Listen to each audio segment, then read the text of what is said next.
Ladies and gentlemen, welcome to the 25th edition of Today in the World of Wrestling. We are here to discuss the episode of WWE Monday Night Raw that aired on August 15th, 2016. And John, before I get into really describing what happened on the show, I'd like to get your overall opinion on how good this show was. It frustrated me. There was good stuff, but there's a big rant coming on TitWoW. I'll just leave it at that. Okay, and you know what? I don't blame you, and I feel similar in some ways, and we are definitely going to have more than one rant because you're already planning one. I'm planning more than one, and we are going to have some things to say about this Raw, and most of it is not going to be good. But that being said, it wasn't all bad. There was some good, so let's get into talking about exactly what did happen on Raw. The first major story going into this show was actually Seth Rollins seeking out the Demon King. He literally started the show in a random area that had like palm trees in it and stuff. And he called out the Demon King, literally said, "Oh, Demon King, where are you?" And there was nobody there. So he said, "All right, well, if you won't come to me, I guess I'm going to have to find you." Yeah, nice tease with a great payoff later in the night. Exactly. So then Rollins was basically searching for him pretty much the whole, and by him, I mean the Demon King, aka Finn Balor, searching for him throughout the whole night. We had a segment where he walked up on a couple random guys and he asked them if they saw the Demon King. They had no clue. And then he comes up on Neville and he asked him. Neville tells him, "You aren't ready for the Demon King." Yeah, I love this exchange here, and I think Neville was the perfect guy to tell Seth that. Exactly. And then he gets out to the ring. Actually, before he went out of the ring, he asked, Foley and Steph, what should I do? And Foley was just like, hey, why don't you call him out in the ring? And he was like, okay, yeah, whatever. So he went out to the ring, calls out the Demon King, makes fun of him more, talks about how there's nothing that's going to stop him from winning the Universal Championship at SummerSlam. And then Finn Balor's music hits. Really, we had weird demon noises at first, but it was the same kind of demon intro that we've seen in NXT from Finn before at live specials. He comes out in full body paint, full demon body paint. He is, doing his crawl to the ring, gets in the ring, and he doesn't say a word, which I liked. I was really hoping they wouldn't have him talk as the Demon King. And he beats Seth up, chases him to the outside, and then gets in the ring and poses. Amazing segment, but I have a bit more to say about it on TitWoW. Okay, well, that was that little string. Up next, we had a sort of odd string of things with Sheamus. He had a match with Sami Zayn, which he lost because apparently even if you do lose a lot in WWE, it doesn't matter. You still get more SummerSlam matches than the people that beat you because Sami Zayn didn't, from what we know, he doesn't have a SummerSlam match. So Sheamus ended up getting a SummerSlam match with Cesaro, and that will be the first of 7 because we are going to have a best of 7 series, and this is WWE, and therefore it is the ultimate predictable promotion, and they are going to go to 7. It's not going to stop at 4 or 5 or even 6. It's going to be win, loss, win, loss, win, loss, win for one of these guys, and it probably won't go in that exact order, but it'll still be 3-3, and then we'll go to a 7th match. Exactly. So now let's talk about a different sort of string of events that happened tonight. Xavier Woods and Kofi Kingston are kind of by themselves recently because of Big E's ring postitis. We got another ring postitis segment with the club talking about the horrors and terrors of ring postitis. A lot more dick and ball puns, which is hilarious to me, but getting kind of old already after 2 segments of it. I think they should probably stop after this. Xavier and Kofi had a tag match against the Dudley Boys, which they basically won in a squash, right, John? Yeah, they handled them easily.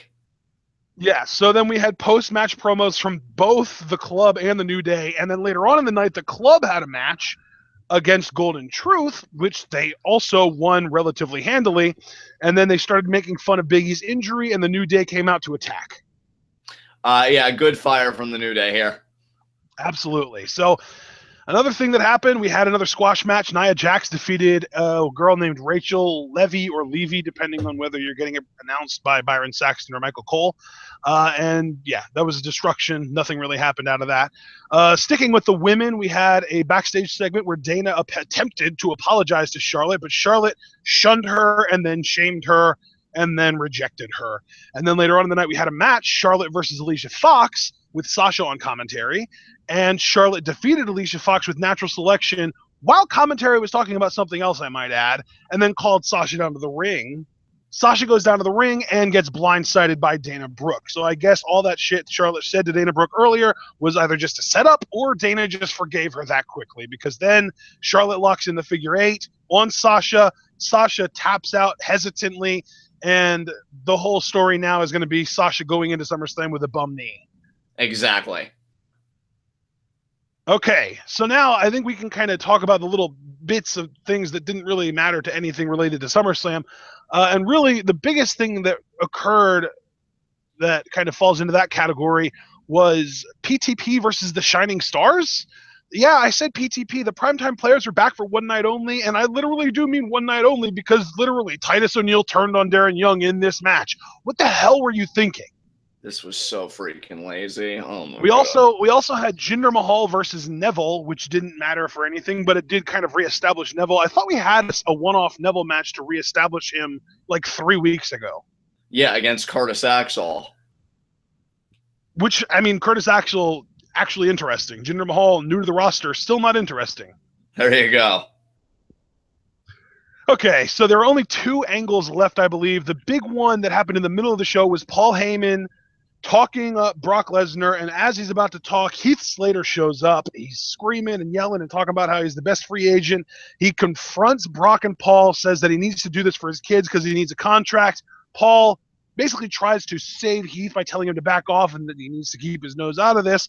Next thing you know, Brock gets a mic and says, hey, man, you have kids. I have kids. Come on in here. Let's talk about your kids. I don't give a shit about your kids. And then Heath attempts to turn around and leave, but then he's Heath Slater, so he's stupid, so he tries to attack Brock, only to be met by a lariat to the freaking face, and then 2 German suplexes and an F5 later.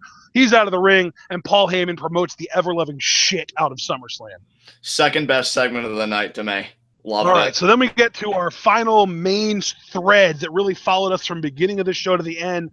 First thing we saw on the show was Rollins, but then immediately in the arena, we got Rusev and Lana in the ring, pissed off about what happened last week, talking about there won't be Raw, I demand respect. Next thing you know, Foley comes out, tries to stifle the situation. Rusev is angry. He tells Foley to screw off. He wants Stephanie McMahon out here. Stephanie comes out and stands up for Foley. And then Roman comes out as well, and Rusev says he wants to defend his wife's honor. Foley catches on to that and says, okay, you want to defend your wife's honor tonight? You versus Roman for your wife's honor. I actually really enjoyed this segment. I like how lately with the opening segments, we've got different people actually opening the show. It's been nice. Yeah, later on in the night, Rusev was sneaky because we were getting an interview. Roman was being interviewed backstage, and he was about to say, I want this to be the big fight. And then Rusev attacked him from behind and beat him down. But it all leads to the main event match, Rusev versus Roman Reigns. Very good match. I'm not going to try and take anything away from this match. This was probably like a 3.5, 3 3/4, maybe even 4-star match on a Raw. Very good match. Corpus Christi is really kind of notorious for being an awful crowd, and they were really into this match. However, Roman wins, and we close the show. Rusev's heel work is fucking ace. I'm going to save everything else for TitWoW. Okay, you're saving a lot for TitWoW. I'm saving a lot for TitWoW. Guess what, guys? Up next is TitWoW. Stay tuned.